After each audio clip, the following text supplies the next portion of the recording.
The January barometer for stocks comes with a major caveat in 2026. January has long held a special place in market folklore. The so-called January barometer is built on a simple idea. As January goes, so goes the rest of the year. When stocks rise in the first month, the year ahead has historically tended to be positive.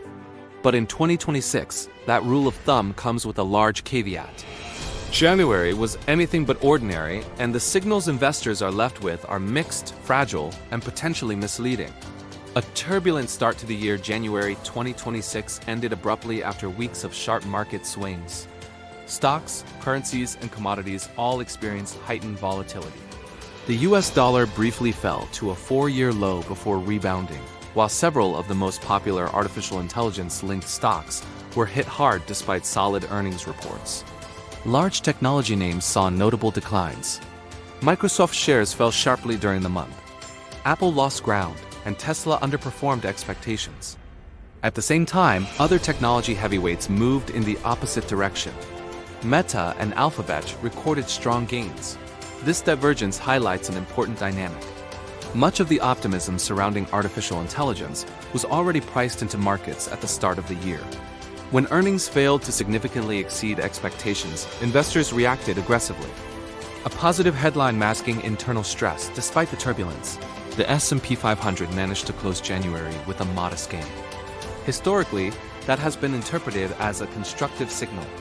Data behind the January barometer suggests that when the S&P 500 finishes January higher, the remainder of the year has, on average, delivered stronger returns. But 2026 does not fit neatly into that historical pattern. January's gains were not driven by broad-based optimism. Instead, the month was defined by crowded trades, rapid profit-taking, and selective positioning, rather than a clear shift toward growth confidence. Beneath the surface, market structure looked fragile. Small caps take the lead. But why? Another seasonal pattern often cited is the January effect, where small-cap stocks tend to outperform larger peers early in the year. In 2026, that effect partially materialized. Small-cap indices outperformed the Dow Jones Industrial Average and the Nasdaq Composite during the month. On the surface, this might suggest renewed risk appetite. However, the timing matters. The move occurred alongside growing uncertainty over global growth, interest rates, and geopolitics. Many analysts believe the outperformance reflected technical rotations and positioning adjustments, rather than confidence in a broad economic acceleration. Politics moves to the foreground. What truly complicates the interpretation of January 2026 is the political backdrop. Investors have had to digest renewed tensions involving Venezuela, trade-related threats toward European allies, and increasingly explicit rhetoric linked to Iran. In this environment, markets are not just pricing in earnings and economic data. They are also pricing the risk of sudden political decisions capable of reshaping markets overnight. When politics becomes a primary market driver, traditional seasonal indicators become less reliable. Metals surge, then stumble. One of the most striking developments of the month was the surge in precious metals. Gold and silver climbed at an almost vertical pace before retreating sharply toward the end of January.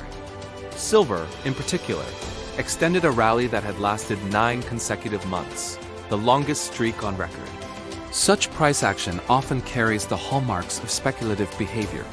When charts move straight up, the risk of abrupt reversals increases. Several strategists argue that precious metals have recently been used more as short-term trading vehicles than as long-term hedges. Historically, gold performs best during periods of fear, low trust, and monetary uncertainty. If economic data begins to point toward renewed growth or improving confidence, that support can fade quickly. Interest rates and central bank expectations. Additional uncertainty emerged as markets reacted to speculation surrounding the next potential leadership change at the U.S. Central Bank later this year. The response has been relatively muted.